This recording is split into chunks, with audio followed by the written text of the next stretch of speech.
Good morning, good afternoon rather. Smart investor కు స్వాగతం. Stock markets లాభాల్లో ట్రేడ్ అవుతున్నాయి. నిఫ్టీ 7650 పైన నిలదొక్కునే ప్రయత్నం చేస్తుంది. ఇన్ఫాక్ట్ 7700 దిశగా వెళ్తుందా అన్న అనుమానం ఒక దశలో వచ్చినప్పటికీ హైయర్ లెవెల్స్ దగ్గర కొంత ప్రాఫిట్ బుకింగ్ కనిపిస్తుంది. సో సెన్సెక్స్ ప్రస్తుతం 165 పాయింట్ల లాభంతో 25,680 దగ్గర, అలాగే 42 పాయింట్ల లాభంతో నిఫ్టీ 7668 దగ్గర ట్రేడ్ అవుతున్నాయి. నిన్నట్లాగానే టాటా మోటార్స్, హెచ్డిఎఫ్సి లీడ్ చేస్తున్నాయి ఇవాల్టి ర్యాలీని కూడా. సో టాటా మోటార్స్ చాలా స్ట్రాంగ్ Q1 రిజల్ట్స్ ప్రకటించింది. జేఎల్ఆర్ సేల్స్ రికార్డు స్థాయిలో నమోదు కావడం, అలాగే ఆపరేటింగ్ ప్రాఫిట్ మార్జిన్స్ రికార్డు స్థాయిలో నమోదు కావడం, ఇవన్నీ టాటా మోటార్స్ స్టాక్ను ఇన్ఫాక్ట్ అప్గ్రేడ్ చేయడానికి రేటింగ్ సంస్థలన్నీ కూడా అప్గ్రేడ్ చేస్తున్నాయి. ఆల్మోస్ట్ 570 టార్గెట్ను ఇండికేట్ చేస్తున్నాయి. సో టాటా మోటార్స్ 5.25% పెరిగింది, 470 దగ్గర ట్రేడ్ అవుతుంది ప్రస్తుతం. నెక్స్ట్ టాప్ గెయినర్ గెయిల్, అలాగే HDFC, ONGC, Sun Pharma Q1 results మరి కొద్దిసేపట్లో రాబోతున్నాయి. సో ఇవన్నీ లాభాల్లో ఉన్న స్టాక్స్ అయితే, నష్టాల్లో ఉన్న స్టాక్స్ లో నిఫ్టీ స్టాక్స్ లో భారతీ ఎయిర్టెల్, M&M, ఐటీసీ, అలాగే Hero motor corp, Hindalco, Infosys technologies ఇవి నష్టాల్లో ట్రేడ్ అవుతున్నాయి. మిడ్ క్యాప్స్ లో దివీస్ ల్యాబ్స్ 2.6% నష్టపోయింది. Idea cellular, bank of India, అలాగే Bosch, Glaxo Smith Kline, GSK consumer ఇవన్నీ కూడా మిడ్ క్యాప్ స్టాక్స్ లో నష్టాల్లో ఉన్న స్టాక్స్. అండ్ గ్లెన్మార్క్ ఫార్మా 4.5% లాభపడింది మిడ్ క్యాప్ కంపెనీస్ లో. అలాగే Exide industries, power finance corporation, Titan, Infratel, Ranbaxy, REC ఇటువంటి సంస్థలన్నీ కూడా మిడ్ క్యాప్ స్టాక్స్ లో లాభపడిన stocks. Bank Nifty underperform చేస్తుంది. ఇన్ఫాక్ట్ ఓన్లీ జస్ట్ 60-70 పాయింట్స్ లాభంతో ట్రేడ్ అవుతుంది ప్రస్తుతం. అలాగే బహుశా మార్కెట్ అవర్స్ తర్వాత వస్తాయి జూన్ నెలకు సంబంధించిన ఐఐపీ నెంబర్స్ అండ్ జూలై నెలకు సంబంధించిన కన్జ్యూమర్ ప్రైస్ ఇన్ఫ్లేషన్ నెంబర్స్ కూడా. సో అరౌండ్ 5.6 to 5.84% ఉండొచ్చు జూన్ నెల సిపిఐ అన్న అంచనా ఉంది మార్కెట్స్ లో. ఎలక్ట్రిసిటీ, మైనింగ్, మ్యానుఫ్యాక్చరింగ్ లాంటి సెక్టర్స్ బాగా రివైవ్ అవుతున్నాయన్న వార్తలతో. అలాగే అఫ్ కోర్స్ మేలో మనం చూసాం 4.7% నమోదైంది ఐఐపీ వృద్ధి రేటు, ఇండస్ట్రియల్ ప్రొడక్షన్ వృద్ధి రేటు. ఇది ఇప్పుడు మేబీ మోర్ దాన్ 5.5% అయితే ఉండొచ్చు అన్న అంచనాలు ఉన్నాయి. అలాగే ఇన్ఫ్లేషన్ కూడా 7.6% వరకు నమోదయ్యే అవకాశం ఉంది జూలై నెల CPI data. So all in all ఒక పాజిటివ్ ట్రేడింగ్ సెషన్ చూస్తున్నాం. ఈ పరిస్థితి మీద ఎనలిస్ట్ ఏమంటున్నారు అడిగి తెలుసుకుందాం. సో డేటా పక్కన పెడితే గ్లోబల్ క్యూస్ అంత గొప్పగా లేకపోయినా కూడా మన మార్కెట్స్ మాత్రం నిన్న ఇవాళ బాగా స్ట్రాంగ్ గా ట్రేడ్ అవుతున్నాయి. ఇదంతా ఒక షార్ట్ కవరింగ్ ర్యాలీగా భావించాలి, లేకపోతే సస్టైనబుల్ ర్యాలీ అనుకోవచ్చు? సస్టైనబుల్ ర్యాలీ అయితే కాదండి, but definitely not exactly short covering. ఎందుకంటే మిడ్ అండ్ స్మాల్ క్యాప్స్ లో చాలా యాక్షన్ కనిపిస్తుందండి మనకి. సో లాస్ట్ 2 days లో కూడా భారీగా కొనుగోలు జరుగుతున్నాయనే చెప్పుకోవాలి. అండ్ ఎస్పెషలీ కొద్దిగా ఆటోమొబైల్ సెక్టర్ నిన్న టాటా టెల్కో రిజల్ట్స్ వచ్చిన తర్వాత definitely I think there is renewed activity in most of the automobile stocks అనే చెప్పాలి. Even mid cap stocks, even TVS Motors ఈ రోజు it was extremely strong. Force Motors which is mid cap stock, అది కూడా చాలా strong ఉంది. So అలా కొద్దిగా సెక్టర్ వైజ్ చూసుకుంటే కూడా మిడ్ అండ్ స్మాల్ క్యాప్స్ లో భారీగా యాక్షన్ మనకు కనిపిస్తుంది. So this is purely not short covering, ఎందుకంటే ఇవన్నీ క్యాష్ సెగ్మెంట్ లో ఉన్నాయి. So definitely value based buying are reasonable valuations లో ఉన్న బయింగ్ అనేది మనకు జరుగుతుంది. సో నెక్స్ట్ ఫ్యూ డేస్ కూడా ఇది కన్సాలిడేషన్ జోన్ లోనే ఉంటుందండి. పెద్దగా మనకి మేజర్ ట్రెండ్ సెట్టింగ్ వ్యూస్ అయితే రావు. But I think post election results వచ్చిన తర్వాత maybe in the 3rd week or last week of August లో మాన్సూన్ కొద్దిగా ఇంకా లాస్ట్ రౌండ్ ఆఫ్ మాన్సూన్ మనకి డేటా రావాలండి ఐఎండి దగ్గర నుంచి. అండ్ మాన్సూన్ కొద్దిగా విస్తరిస్తే మాత్రం I think definitely that will act as a positive cue అని చెప్పుకోవాలి. సో ఎక్స్టర్నల్ క్యూస్ అంత ఆశాజనకంగా లేవు, but at the same time they are also negative. So they are also not negative. So ఈ కారణం వలన I think crude petroleum is holding its price, కాబట్టి it's a major positive reason for the Indian economy. So ఇట్లా 1 or 2 small reasons. And ఇందాక మీరు mention చేసినట్టు evening post closing మనకి couple of data points వస్తాయి which will definitely be good. ఎందుకంటే మనం already కొన్ని ఫిగర్స్ చూసాము జూన్ అండ్ జూలై మంత్ కి. So definitely month on month they will be good. కాబట్టి I think the market is already building up that and factoring that into the prices అని చెప్పుకోవచ్చు. So market sentiment 2 రోజులకు ఒక విధంగా మారుతూ వస్తుంది. Negative bias ఉంటుంది అనుకుంటున్నారా రాబోయే రోజుల్లో, లేక పాజిటివ్ బయాస్ కొనసాగుతుందా? బేసికలీ బయాస్ ఇస్ నెగటివ్ అండి యాజ్ ఆఫ్ నౌ. నిఫ్టీ పరంగా మనం చూస్తే కనుక నిన్న ఇవాళ ఏదైతే గ్యాప్ అప్స్ ఉన్నాయో probably that will fill the gaps first. So 77.52 I think last week high ఏదైతే ఉందో that should act as major resistance for the time being. So clearly last week low తర్వాత range has shifted from 75.50 to 77.50. ఇంతకుముందు అది 76.50 to 78.50 ఉండేది. So definitely bias అయితే down side ఉంది, but it's all sectorial rotation which is making Nifty volatile. చాలా fast గా rotate అవుతుంది sectors. Basically last week కనుక మనం చూసుకుంటే it was only bank, it was only infra and probably pharma which was helping Nifty to be stable. And ఈ రోజు నిన్న కనుక చూస్తే it's only because of oil marketing companies and probably auto sector which is keeping Nifty buoyant. So I think net on net every rise I think till it closes above 77.60 we need to go short or maybe ఉన్న positions తగ్గించుకుంటే వెళ్ళాలి. But bank Nifty పరంగా చూస్తే it's not able to move up even that 15,000 అక్కడ కూడా రాలేకపోతుంది. So unless it crosses 15,100 no major moves అని చెప్పొచ్చు. బట్ ఇండివిజువల్ స్టాక్స్ కనుక చూస్తే I think there are certain stocks which can be bought. ఇక్కడ కూడా మనం మేబీ ఫస్ట్ ప్రైస్ పాయింట్ లో we can add some JB Chemical and TVS Motor ఈ range లో మిడ్ క్యాప్స్ లో. Probably maximum it can correct another 10%. So TVS another 3 to 6 months లో it can touch 250 to 270 అనిపిస్తుంది chart పరంగా. 185, 187 మధ్యలో trade అవుతుంది. Probably 20 rupees down side risk ఉంది. అలానే JB Chemical life high breach అవడం చూసాం మనం ఈ వారంలో. సో ప్రాబ్లీ 205, 210 మధ్యలో is a by and maybe second price point 185 దగ్గర తీసుకోవచ్చు. అండ్ ఇది కూడా డెఫినెట్ గా నెక్స్ట్ 1 quarter లో 250 to 270 దాకా వెళ్ళే ఛాన్స్ ఉంది. కమాడిటీస్ లో ఏం జరుగుతుంది? కమాడిటీస్ విషయానికి వస్తే కనుక సైడ్ వేస్ లో ట్రేడ్ అవుతున్నాయని చెప్పేసి చెప్పాలి. మార్నింగ్ అవుతేస్ లో metals and precious metals and base metals both opening negative గా ఓపెన్ అయినప్పటికీ ప్రస్తుతం పాజిటివ్ గా ట్రేడ్ కావడం చూస్తున్నాం అనమాట. ఓవరాల్ గా all metals in positive trend అని చెప్పేసి చెప్పాలి. అయితే ఈ ట్రెండ్ లో బేస్ మెటల్స్ విషయానికి వస్తే especially aluminium, lead and zinc higher level నుంచి కొంత సెల్లింగ్ ప్రెషర్ వచ్చే అవకాశాలు కనిపిస్తున్నాయి. రిమైనింగ్ మెటల్స్ అన్ని కూడా కొంత ఇదే పాజిటివ్ ధోరణి కొనసాగించే అవకాశాలు ఎక్కువగా కనిపిస్తున్నాయని చెప్పేసి చెప్పాలి. అండ్ ఎనర్జీ సెక్టర్ విషయానికి వస్తే కనుక ముఖ్యంగా న్యాచురల్ గ్యాస్ లోయర్ లెవెల్ నుంచి లాస్ట్ 2 weeks నుంచి పాజిటివ్ ట్రెండ్ కొనసాగడం చూస్తున్నాం అనమాట. ఇది ఫర్దర్ గా అప్ టు 252 వరకు ఈ పాజిటివ్ ట్రెండ్ కొనసాగే అవకాశాలు ఉన్నాయి. కాబట్టి ఫర్దర్ గా ఇది బై సైడ్ ఉండే అవకాశాలు ఎక్కువగా కనిపిస్తున్నాయి. అయితే క్రూడ్ ఆయిల్ మాత్రం ఎందుకు భిన్నంగా కనిపిస్తుంది. ఇంటర్నేషనల్ మార్కెట్ లో $97 దగ్గర ట్రేడ్ కావటం, $101 దగ్గర ఆల్మోస్ట్ 2 times టచ్ అయినప్పటికీ ఆ లెవెల్ నుంచి మరలా డౌన్ సైడ్ రావడం చూస్తున్నాం అనమాట. మన మార్కెట్ లో కూడా ఇది బిలో 6,000 ట్రేడ్ కావడం చూస్తున్నాం అనమాట. అన్లెస్ ఇట్ బ్రేక్ 6,040 దీనిలో కూడా డౌన్ ట్రెండ్ కొనసాగే అవకాశాలు ఎక్కువగా కనిపిస్తున్నాయని చెప్పేసి చెప్పొచ్చు. అండ్ అగ్రి ప్రొడక్ట్స్ విషయానికి వస్తే కనుక ముఖ్యంగా గత కొద్ది కాలం నుంచి పాజిటివ్ ట్రెండ్ ఉన్నప్పటికీ ధనియా higher level September contract around 12,200 or 280 దగ్గర నుంచి సెల్లింగ్ ప్రెషర్ వచ్చే అవకాశాలు ఎక్కువగా కనిపిస్తున్నాయి. రిమైనింగ్ అగ్రి ప్రొడక్ట్స్ అన్ని కూడా రెగ్యులర్ ట్రెండ్ లోనే కొనసాగే అవకాశాలు ఉన్నాయి. అండ్ ఎక్సెప్ట్ జీరా అనమాట, జీరా హైయర్ లెవెల్ కొంచెం డౌన్ సైడ్ సెల్లింగ్ ప్రెషర్ వచ్చే అవకాశాలు ఎక్కువగా ఉన్నాయి. కాలర్స్ లైన్ లో ఉన్నారు. ఫస్ట్ కాలర్ ప్రవీణ్ కుమార్ హైదరాబాద్ నుంచి. హలో హలో సార్, అడగండి ప్రవీణ్. అదే ల్యాంకో లైట్ ల్యాంకో నో, మీ వాయిస్ బ్రేక్ అవుతుంది, స్పష్టంగా అడగండి. అదే ల్యాంకో ల్యాంకో ల్యాంకో 1350 కొన్నాం సార్. ఓకే, ఇప్పుడు సార్ ఎట్లా సార్? ల్యాంకో ఇన్ఫ్రా 1350 కొన్నారు.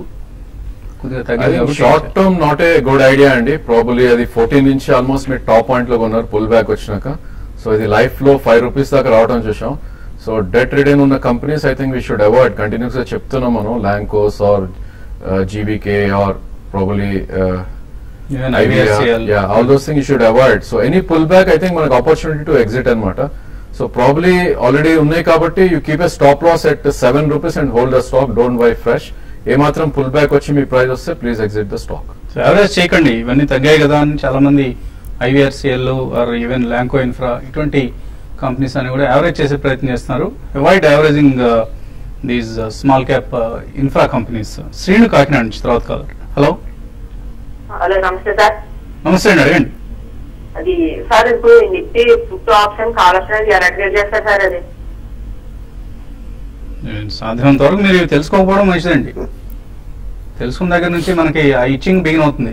ఎప్పుడు వెళ్ళి ట్రేడింగ్ చేద్దామా, డబ్బులు సంపాదిద్దామని. సో బేసిక్గా పుట్ కాల్ ఆప్షన్స్ ఏంటి అవి? అంటే మనం బ్రీఫ్ గా చెప్పడం సాధ్యపడితే వివరించే ప్రయత్నం చేద్దాం. Yeah, it's only basically idea is call option అంటే ఏంటంటే మనకి సపోజ్ 7700 నిఫ్టీ ఇప్పుడు ఉంది, ప్రాబ్లీ నెక్స్ట్ 1 month లో 78 or 79 అవుతుందంటే we should buy call options. అంటే అదేంటంటే it's only premium is what we are paying అనమాట, ఇన్సూరెన్స్ లాగా. సో మనం మన జీవిత పాలసీస్ ఏవైతే కడతామో ప్రాబ్లీ అలా దిస్ ఇన్సూరెన్స్ అనమాట. సో మనం పెరుగుతుంది అనుకుంటే we should buy call options, అదేవిధంగా పడుతుంది అనుకుంటే we should buy put options. అంటే మనం ఒక ప్రీమియం ఇచ్చి మనకి we are buying the right to buy Nifty, అలానే ప్రీమియం ఇచ్చి we are buying a right to cell Nifty at a point అని చెప్పొచ్చు. కొంచెం డీటెయిల్డ్ గా చెప్పాల్సిన సబ్జెక్ట్ అండి ఇది. మనకున్న కాల పరిమితి దృష్ట్యా 1 minute లో ఎక్స్ప్లెయిన్ చేయగలిగిన కాన్సెప్ట్స్ కావు. ఎప్పుడైనా ఎడ్యుకేషన్ సిరీస్ లాంటివి మనం టేకప్ చేసినప్పుడు వీటికి సంబంధించి సవివరంగా మీకు తెలియజేసే ప్రయత్నం చేస్తాం. ప్రసాద్ హైదరాబాద్ నుంచి. హలో. ఎన్టీపీసీ మార్నింగ్ ఇంకా కోర్ ఎడ్యుకేషన్ అండి. ఇవి లాంగ్ టర్మ్ 10 years దృష్టిలో పెట్టుకుని తీసుకుంటే ఎట్లా ఉంటుందండి? NTPC core education. NTPC core education. Okay. Yeah, I think you should avoid core education definitely. NTPC కూడా it's not a great idea to really buy for 10 years అన్నారు మీరు. ఒకవేళ 10 years లో కొనాలనుకుంటే మీరు సిస్టమాటిక్ ఇన్వెస్ట్మెంట్ ప్లాన్ పాటించి మీరు maybe about 1 year's టైంలో NTPC month on month కొనండి. అంటే అంత గ్రేట్ రిటర్న్స్ ఇచ్చే కంపెనీ కదా. At the same time it's a good company, public sector units and #1 company in India in terms of energy generation. Core మాత్రం definitely avoid చేయమని చెప్తానండి. ఎందుకంటే లాస్ట్ 1 or 2 years బ్యాక్ వాళ్ళకి మ్యాసివ్ సెల్లింగ్ ఈ promoters తాకట్టు పెట్టిన షేర్లను అమ్మి, అండ్ సెకండ్లీ అందుకనే అది మేజర్ గా పడడం జరిగింది. And education is a sector where there is lot of competition from unlisted players అండి. So definitely I don't think it's a good idea to invest in core.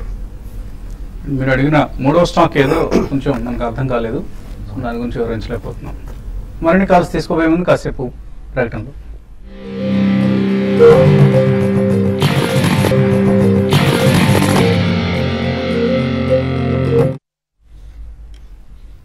Smart investor తిరిగి స్వాగతం. సతీష్ వరంగల్ నుంచి తర్వాత కాలర్ లైన్ ఉన్నారు. Hello Satish, అడగండి. Hello sir, Reliance infra ఈ rate లో by చేయొచ్చండి?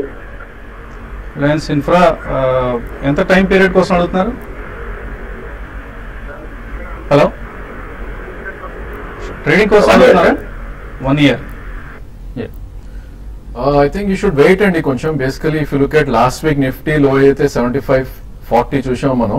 అప్పుడు రిలయన్స్ ఇన్ఫ్రా బ్రీచ్ అవ్వలేదు దాని లో అనమాట. సో నిన్న బ్రీచ్ అవడం చూసాం. అది probably you can wait for correction, maybe 650 or 670 దాకా వస్తే కనుక you can try to buy first price point లో. అదేవిధంగా ఐ థింక్ నెక్స్ట్ 1 year అంటున్నారు కాబట్టి ప్రాబ్లీ మార్కెట్ కరెక్ట్ అవుతుంది 580 to 620 మధ్యలో వచ్చే ఛాన్స్ ఉంది. సో సెకండ్ ప్రైస్ పాయింట్ అది తీసుకుని you can buy. 1 year target can be around 850 to 900 అని చెప్పొచ్చు. ఏలూరు నుంచి శ్రీనివాస్. హలో శ్రీనివాస్. నమస్తే సార్. నమస్తే, అడగండి. సార్ రిలయన్స్ క్యాపిటల్ గురించి చెప్పండి sir. Long term Reliance capital ఏంటి, ఏదైనా పొజిషన్ ఉందా? ఉన్నాయి సార్, ఒక 50 ఉన్నాయి, 630 ఎంత. ఎగ్జిట్ అవుదాం అనుకుంటున్నారా? ఏమండి అంటే ఇందులో లాంగ్ టర్మ్ కోసం హోల్డ్ చేద్దాం అనుకుంటున్నారా లేకపోతే ఏంటి? సిచ్యువేషన్ బట్టి sir, long term short term ఏదైనా పర్లేదు sir. Okay. Long term definitely ఉంచొచ్చండి. ఎందుకంటే మనకి ఇన్సూరెన్స్ బిల్ మనకి వింటర్ సీజన్ లో పాస్ అయితే డెఫినెట్లీ ఇన్సూరెన్స్ 49% FDI అలౌ చేస్తే డెఫినెట్లీ అక్కడ సెకండ్ రౌండ్ ఆల్ NBFCs కూడా స్పాట్ ఉంటుంది. But even otherwise I think recently general insurance లో వాటిలో కొద్దిగా వాళ్ళకి జపనీస్ స్టేక్ అనేది కూడా వచ్చింది. సో ఈ కాంటెక్స్ లో మీరు at least about 12 to 18 months or 2 years ఉంటే మాత్రం ఉంచమని చెప్తాను. తర్వాత రవి కాకినాడ నుంచి. హలో. హలో, నమస్తే అండి. నమస్తే అండి, అడగండి. అది గోల్డ్ సిల్వర్ గురించి అండి. 2-3 months అలాగా. గోల్డ్ సిల్వర్ గోల్డ్ అంటే చెప్తాను. గోల్డ్ గురించి కమాడిటీస్ లో 3 months కల్లా 3 months. 3 months వ్యూలో అయితే కనుక గోల్డ్ అయితే ప్రిఫర్ టు, ప్రస్తుతానికి అయితే ట్రెండ్ పాజిటివ్ గానే ఉందండి. ఈ వీక్ అంతా కూడా పాజిటివ్ ట్రెండ్ కొనసాగే అవకాశాలు అనమాట. ముఖ్యంగా ఇంటర్నేషనల్ మార్కెట్ న్యూస్ కూడా ప్రభావితం చేసే అవకాశాలు ఎక్కువ ఉన్నాయన్నమాట. యుఎస్ డేటాస్ కొంచెం గోల్డ్ ప్రైస్ పాజిటివ్ గా ఉండే అవకాశాలు ఎక్కువగా కనిపిస్తున్నాయి. అయితే సిల్వర్ మాత్రం ఎందుకు భిన్నంగా కనిపిస్తుంది. అరౌండ్ 43,200 ఆర్ 300 రేంజ్ అంత వచ్చేంత వరకు కూడా సిల్వర్ లో లాంగ్ పొజిషన్స్ అనేది అంత అడ్వైజబుల్ కాదని చెప్పేసి చెప్పాలి. స్టిల్ ఇఫ్ మీకు ఆల్రెడీ కనుక పొజిషన్స్ ఉండి ఉంటే కనుక గోల్డ్ లో పొజిషన్స్ ని హోల్డ్ చేయండి. ఎండ్ ఆఫ్ ద వీక్ అలా 2 వీక్స్ వరకు కూడా దీనిలో పాజిటివ్ ట్రెండ్ కొనసాగే అవకాశాలే ఎక్కువగా ఉన్నాయి కాబట్టి ఎవ్రీ ప్రిఫర్ టు బై అని చెప్పేసి చెప్తాను. తర్వాత జంగారెడ్డిగూడెం నుంచి చంద్రశేఖర్. హలో హలో, అడగండి చంద్రశేఖర్. మనపం ఫైనాన్స్ ఉన్నాయండి, 2021 లో కొన్నాము.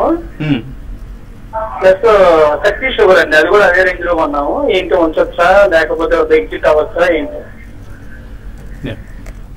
I think Manappuram we should exit అండి. బేసికలీ వీళ్ళు every time they raise this bonds and all ఆ టైంలో పెరుగుతూ ఉంటుంది, maybe 10 to 20%, and again fizzle out అయిపోతుంది చార్ట్స్ పరంగా. ప్రాబ్లీ 22-25 మధ్య పుల్ బ్యాక్ వస్తే కానీ ఎగ్జిట్ అవ్వండి. ప్రాబ్లీ ఈ రేట్ లో కూడా you can sell 50%. Sugars I think it's all controlled by government and all. Basically ఇట్లాంటి స్టాక్స్ లో any pull back you should exit. I think that is not the industry to stay for some time. So definitely pull back లో exit అవ్వండి రెండు కూడా. తాడేపల్లిగూడ నుంచి Bhaskar. Hello, good afternoon. నమస్తే అండి. Good afternoon. Sir GMR infra వచ్చి 35 లో కొన్నాయండి. Prime పార్టర్స్ వచ్చి 56 లో కొన్నాయండి. ఇది తగ్గినాయి కదండి, యావరేజ్ అంతే అంటారా? No, I don't think so అండి. జిఎంఆర్ ఇన్ఫ్రా మాత్రం డెఫినెట్లీ యావరేజ్ చేయొద్దని అంటే, ఎందుకంటే వాళ్ళు మళ్ళీ again they are trying to raise some more money అండి. Recently they have also closed a QIP, but again I think they are going to revisit the capital market to raise some more equity. So continuous dilution untundandi, especially all infrastructure companies, and especially GMR has been doing it continuously on year to year basis or almost twice a year. So definitely GMR matram cheyadu. Prime focus maybe around 40 rupees ala vaste matram you can buy it at the second price point. Prime focus meer unchimani kuda cheptanu. Going forward next 1-2 years I think we will make decent money in prime focus. Narasimha Naidu Vizianagaram నుంచి. Hello hello, నమస్తే sir. సరే అండి. Sir మేము syndicate bank 128 పైసలు 200 కొన్నాము. IOB 200 కొన్నాం sir, 65 రూపాయలు. అదే వాటి పరిస్థితి ఉంటుంది. Syndicate bank and IOB. I think syndicate bank almost మన 180 రూపీస్ నుంచి ఆల్మోస్ట్ మీ ప్రైస్ ఇక్కడే ఉందండి. 128 హాఫ్ ఉంది. So short term I think under perform చేయొచ్చు. బేసికలీ ప్రాబ్లీ 124 కనుక బ్రేక్ అవుతే 105, 110 దాకా రావచ్చు. బికాస్ ఈవెంట్ ఉంది దాంట్లో, scam related event. So 137 to 138 pull back వస్తే ఒకసారి షార్ట్ టర్మ్ కోసం అమ్మండి. Probably you can buy on dips అని చెప్పొచ్చు. IOB it's a weak bank అండి చార్ట్స్ ప్రకారం. I think you should avoid buying fresh, and any pull back rally up to 72 or 75 you should get out of the stock. Krishna జిల్లా నుంచి Rama. Hello hello, అడగండి రమ. నమస్తే అండి. మరి ఒక డౌట్ అండి. ఇప్పుడు ప్రాఫిట్స్ తీసుకున్న తర్వాత వాటిని వేరే స్టాక్స్ లో పెట్టుకోవడం మంచిదంటారా, లేకపోతే గోల్డ్ లో ఉంచుకోవడం మంచిదంటారా? అంటే జనరలైజ్ చేసి అట్లా చెప్పడం కష్టం అండి. మీ ప్రొఫైల్ అవసరం, మీ డీటెయిల్డ్ పర్సనల్ ప్రొఫైల్, మీ పోర్ట్ఫోలియో డీటెయిల్స్ ఇవన్నీ ఉంటే దాన్ని బట్టి మనం కొంచెం సలహా ఇవ్వడానికి కుదురుతుంది. ఏం చేస్తుంటారు మీరు? రెగ్యులర్ గా ట్రేడింగ్ చేస్తుంటారా? కాదండి, ఇన్వెస్ట్ చేసుకుంటాను. ప్రాఫిట్ లో ఉన్నాను. ఎంత? ఆల్మోస్ట్ 14 స్టాక్స్ ఉన్నాయండి. ఓకే అండి. 14 లో ఐవీఆర్సీఎల్, జీటీఎల్ ఇన్ఫ్రా అని ఆ రెండు తప్ప మిగిలి 12 కూడా అన్ని ప్రాఫిట్ లోనే ఉన్నాయి. ఎంత మొత్తం పోర్ట్ఫోలియో సైజ్ ఎంత అండి? ఏంటండి పోర్ట్ఫోలియో ఎంత, సమ్ ఎంత ఉంది మొత్తం? అమౌంట్ అంటున్నారా? అమౌంట్ 10 lakhs అండి. 10 lakhs ఇన్వెస్ట్ చేస్తున్నారు. ప్రాఫిట్ ఎంత ఉందండి? ఇప్పుడండి 3 lakhs లో ఉన్నానండి profit. 3 lakhs profit. Very good. ముందుగా కంగ్రాచులేషన్స్, చాలా చక్కగా మీ పోర్ట్ఫోలియో మేనేజ్ చేస్తున్నారు. మీ వాళ్ళే టైం వేస్ట్ అవుతుంది ఇతరులకి అని ఎక్కువ చెప్పలేదు. మీరే నన్ను హౌస్ వైఫ్ నండి. నేను హౌస్ వైఫ్. Very good. మీ వాళ్ళ TV5 వల్ల, మీ టీం వల్ల మీ అందరికి చాలా థ్యాంక్స్ అండి. ఓకే ఓకే అండి, కొంతవరకు మీ డీటెయిల్స్ తెలుసుకోగలిగాం. సో ఆవిడకి ఎటువంటి సలహా ఇస్తారు అంటే, ప్రాఫిట్ బుక్ చేసినప్పుడు దాన్ని అందులోనే మార్కెట్లోనే ఉంచడం మంచిదా, లేకపోతే ఇతరత్ర ఏదైనా సేవింగ్స్ రూట్ లోకి, గోల్డ్ కావచ్చు, ఇతరత్ర సేవింగ్స్ లోకి మళ్ళించడం మంచిదా? ఇట్స్ గుడ్ ఐడియా అండి. మొత్తం కాకపోయినా ఇప్పుడు సపోజ్ 10 lakhs మీద మీరు 3 lakhs ప్రాఫిట్ లో అంటే, out of 3 lakhs maybe around 25% మీరు గోల్డ్ కొద్దిగా SIP ద్వారా కొంటూ పెట్టుకోండి. ఫిజికల్ గోల్డ్ అనే కొనవచ్చు, లేకపోతే మీరు ETF ద్వారా అన్న కొనొచ్చు. Definitely some portion of it you retain it in the gold అండి. మిగతాది కూడా కొంచెం మీరు you can switch it over and put it in balance funds అంటారండి. బ్యాలెన్స్ ఫండ్స్ లో కూడా maybe around another 50% of that profit పరంగా మీరు ఎంత వస్తే అంత 25% గోల్డ్ లో, మిగతా 50 to 75% SIP ద్వారా ఈక్విటీ బేస్డ్ బ్యాలెన్స్ ఫండ్స్ లో పెట్టండి. అందులో ఎక్కువ ఫ్లక్చుయేషన్ ఉండదు. Over longer period of time మీకు డెఫినెట్లీ చాలా మంచి బెనిఫిట్ జరుగుతుందండి. సో కొద్దిగా కొన్ని స్టాక్స్ మాత్రం మనం అమ్మిన తర్వాత షార్ప్ గా పడడం జరుగుతాయి. ఫండమెంటలీ స్ట్రాంగ్ స్టాక్స్ అలా పడితే డెఫినెట్లీ ఆ స్టాక్ బైబ్యాక్ చేయండి. ఆ ప్రాఫిట్ మాత్రం ఇలా మూవ్ చేసి గ్రాడ్యువల్లీ SIP ద్వారా ఇన్వెస్ట్ చేసుకుంటే మీకు మంచి లాభాలు చేకూరుతాయి on both the sides. So she role model for many investors. ఎందుకంటే ఎక్కువ మంది మార్కెట్లో డబ్బులు పోగొట్టుకున్నాం అని చెప్తుంటారు. ఆవిడ చక్కగా ప్రాఫిట్ ఆర్జించి దాన్ని మళ్ళీ ఎక్కడ రీఇన్వెస్ట్ చేయాలనేది కూడా సీరియస్ గా థింక్ చేస్తున్నారు. సురేష్ విజయవాడ నుంచి. హలో, నమస్తే వసంత్ గారు. నమస్తే అండి, అడగండి. లాస్ట్ వీక్ వాకౌట్ ఫార్మా 735లో 400 షేర్లు తీసుకున్నాం ట్రేడింగ్ కోసం 2 days కి. అది బాగా తగ్గిందండి. ఉంచుకోమంటారా లేకపోతే ఇక్కడికి లాస్ పడిపోమంటారా అనేది అడుగుదాం ఫోన్ చేశాను. అందులో కూడా ఒక నెల ఉంచమంటే ఉంచుతాను, లేకపోతే ఎందుకంటే చాలా తగ్గిపోయింది దాన్ని. ఓకే అండి, okay. Basically trading 2 days or 3 days I think you should time ప్రకారం చూడకూడదండి. బేసికలీ ప్రైస్ పాయింట్స్ అనేది ఉంటుంది మనకి ట్రేడింగ్ చేసినప్పుడు. సో మీ ప్రైస్ స్టాప్ లాస్ వచ్చి ఆ ప్రాఫిట్ వస్తే you should exit. So time అనేది ఉండదు బేసికలీ. ఐ థింక్ కరెంట్లీ ఈ రోజు రిజల్ట్ బాగోక కొంచెం సెల్ ఆఫ్ చూస్తున్నాం మనం. క్లోజింగ్ బేసిస్ లో కనుక 659 బిలో క్లోజ్ అవుతే ప్లీజ్ ఎగ్జిట్ ద పొజిషన్. లేదంటే డెఫినెట్లీ 711 దాకా పుల్ బ్యాక్ వచ్చే ఛాన్స్ ఉంది, అక్కడ ఎగ్జిట్ అవ్వండి. ఈమెయిల్ సందేహాల్లో BHEL, syndicate bank, REC, LITL ఇవన్నీ కూడా SIP లో లాస్ట్ 2 years గా అక్యుములేట్ చేశారు. చందు గురుగావ్ నుంచి అడుగుతున్నారు. యావరేజ్ ప్రైసెస్ కూడా చాలా తక్కువ దగ్గర ఉన్నాయి. ఇవన్నీ ఏం చేయాలి ఇప్పుడు? LITL ఫర్ ఇన్స్టెన్స్ ₹9.30 ఉన్నాయి. I think you should sell అండి. Please do not do anything. Even SIP ద్వారా కూడా అటువంటి స్టాక్స్ లో మాత్రం చేయొద్దు. ఎందుకంటే they all have huge debt burden. So fundamentally strong stocks are maybe something like a South Indian Bank, City Union Bank, ఇటువంటి second rank pharma companies అటువంటి వాటిలో SIP చేసుకుంటారు. సిండికేట్ బ్యాంక్ మంచి ప్రాఫిట్ లో ఉన్నారు. మీరు ₹83 లో కొన్నారు, ఇప్పటికి కూడా ఇంకా 50% ప్రాఫిట్ లో ఉన్నారు. సో ఇవన్నీ కూడా ప్రాఫిట్స్ బుక్ చేసుకోగలిగిన స్టాక్స్ అండి. అండ్ ఫార్మా, IT ఇటువంటి సెక్టర్స్ కి మీరు షిఫ్ట్ అవ్వండి. మంజునాథ్, WPI, CPI ఈ డేటాలు పాజిటివ్ గా ఉంటాయా, నెగిటివ్ గా ఉంటాయా, ఏం కాబోతుంది మార్కెట్? పాజిటివ్ గానే ఉంటాయండి. But please do not go by the data points. అంటే రీసెంట్ టైమ్స్ లో ఒకవేళ మనకి ఏదైనా చిన్న నెగిటివ్ డేటా వచ్చినా గానీ definitely overall market sentiment bullish ఉన్నప్పుడు అవన్నీ కూడా మార్కెట్ పెద్దగా పట్టించుకోరండి. So please do not concentrate more on the data points. Be a regular investor. చాలా మెయిల్స్ మిగిలిపోయాయి, కానీ రమా గారు మంచి కాల్ చేశారు. చక్కగా ప్రాఫిట్స్ ఎప్పటికప్పుడు మార్కెట్ నుంచి తీసుకుని దాన్ని రీఇన్వెస్ట్ చేసుకోవడం అనేది ఉత్తమమైన పద్ధతి. అలా ప్యాసివ్గా ఉన్నందు వల్ల కూడా ఎక్కువ బెనిఫిట్ ఉండదు. అలా అని చెప్పేసి అదే పనిగా చర్న్ చేస్తూ ఉంటే కూడా నష్టపోతూ ఉండాలి. సో కొంత మోతాదు మించని ట్రేడింగ్ అండ్ ఇన్వెస్ట్మెంట్ కాంబినేషన్ అవసరం అవుతుంది. ఇది ఇవాల్టి స్మార్ట్ ఇన్వెస్టర్. రేపు ఉదయం 8:30కి మళ్ళీ బిజినెస్ బ్రేక్ఫాస్ట్ లో కలుద్దాం.